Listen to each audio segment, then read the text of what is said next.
If you deny it, fie upon your law. There is no force in the decrees of Venice. I stand here for judgment. Answer, shall I have it?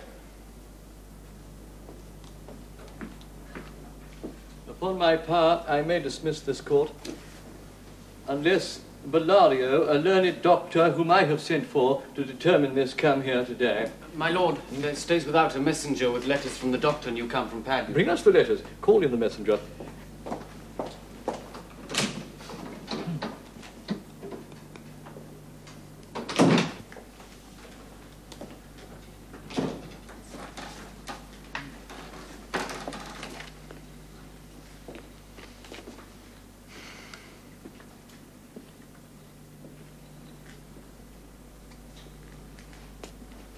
Good cheer, Antonio. What man courage yet? The Jew shall have my flesh, blood, bones and all, ere thou shalt lose for me one jot of blood. No. I am a tainted wether of the flock. Meat is for death. The weakest kind of fruit drops earliest to the ground, and so let me. You cannot better be employed, Bassanio, than to live still and write mine epitaph.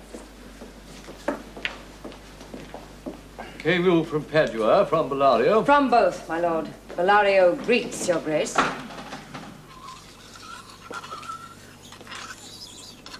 Why dost thou whet thy knife so earnestly? To cut the forfeiture from that bankrupt there. Thou makes thy knife keen, but no metal can. No, not the hangman's axe bear half the keenness of thy sharp envy. Can no prayers pierce thee? No, none that thou hast wit enough to make. Oh, be thou damned inexorable dog! And for thy life let justice be accused. Thou almost makes me waver in my faith to hold opinion with Pythagoras that souls of animals infuse themselves into the trunks of men. Thy currish spirit governed a wolf, who hanged for human slaughter, even from the gallows did his fell soul fleet, and whilst thou layest in thy unhallowed dam, infused itself in thee. For thy desires are wolfish, bloody, starved and ravenous. Till thou canst rail the seal from off my bond, thou but offense thy lungs to speak so loud. Repair thy wit, good youth, or it will fall to cureless ruin. I stand here for law. This letter from Bellario doth commend a young and learned doctor to our court. Where is he? He attendeth here hard by to know your answer, whether you'll admit him. Oh, with all my heart. Some 3 or 4 of you go give him courteous conduct in this place. Meantime, the court shall hear Bellario's letter. Your Grace shall understand that at the receipt of your letter I am very sick. But in the instant that your messenger came, in loving visitation was with me a young doctor of Rome. His name is Balthazar. I acquainted him with the cause and controversy between the Jew and Antonio the merchant. We turned our many books together. He is furnished with my opinion, which, bettered with his own learning, the greatness whereof I cannot enough commend, as it comes with him at my importunity to fill up your Grace's request in my stead.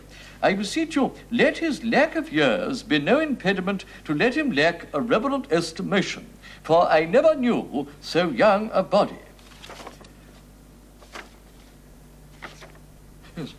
With so old a head. I leave him to your gracious acceptance, whose trial shall better publish his commendation. You hear the learned Bellario what he writes. And here, I take it, is the doctor come. Give me your hand. Came you from old Bellario? I did, my lord. You are welcome. Yes. Take your place.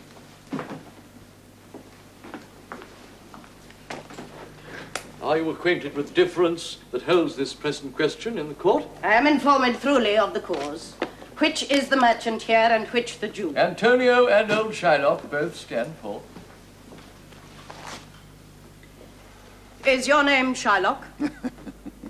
Shylock is my name. Of a strange nature is the suit you follow. Yet in such rule that the Venetian law cannot impugn you as you do proceed. You stand within his danger, do you not? Aye, so he says. Do you confess the bond? I do. Then must the Jew be merciful? On what compulsion must I? Tell me that.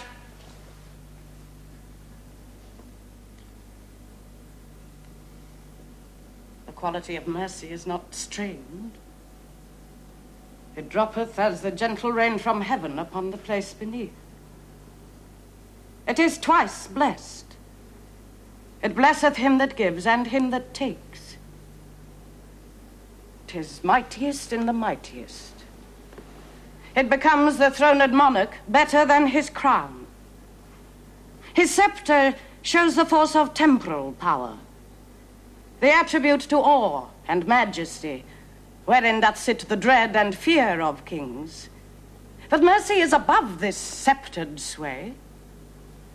It is enthroned in the hearts of kings. It is an attribute to God himself. And earthly power doth then show likest gods, when mercy seasons justice. Therefore, Jew, though justice be thy plea, consider this, that in the course of justice, none of us should see salvation. Oh. We do pray for mercy, and that same prayer doth teach us all to render the deeds of mercy.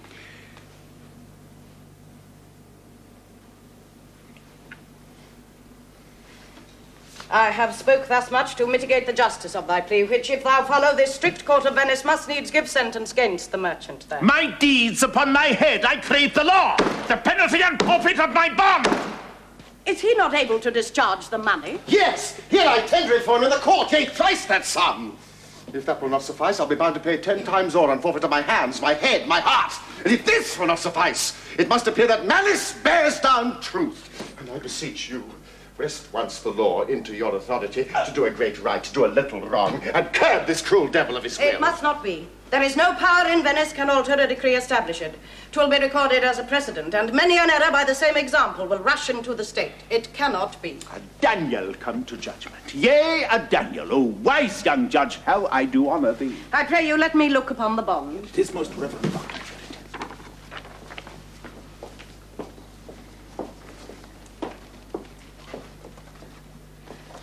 Shylock, there's thrice thy money offered thee. An oath. An oath. I have an oath in heaven. Shall I lay perjury upon my soul? No, not from Venice.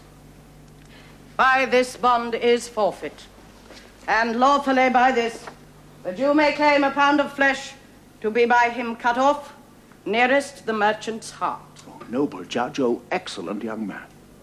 Be merciful. Take thrice thy money.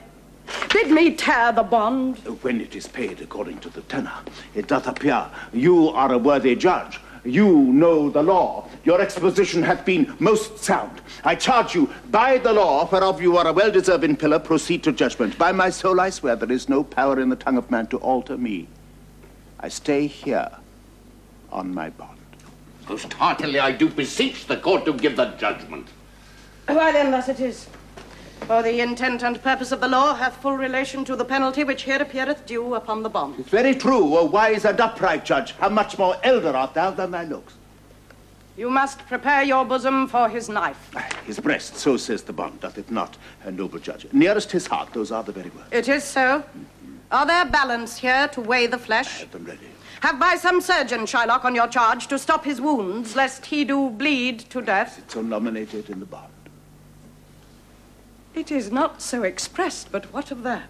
'Twere good you do so much for charity. Cannot find it. Oh, 'tis not in the bond!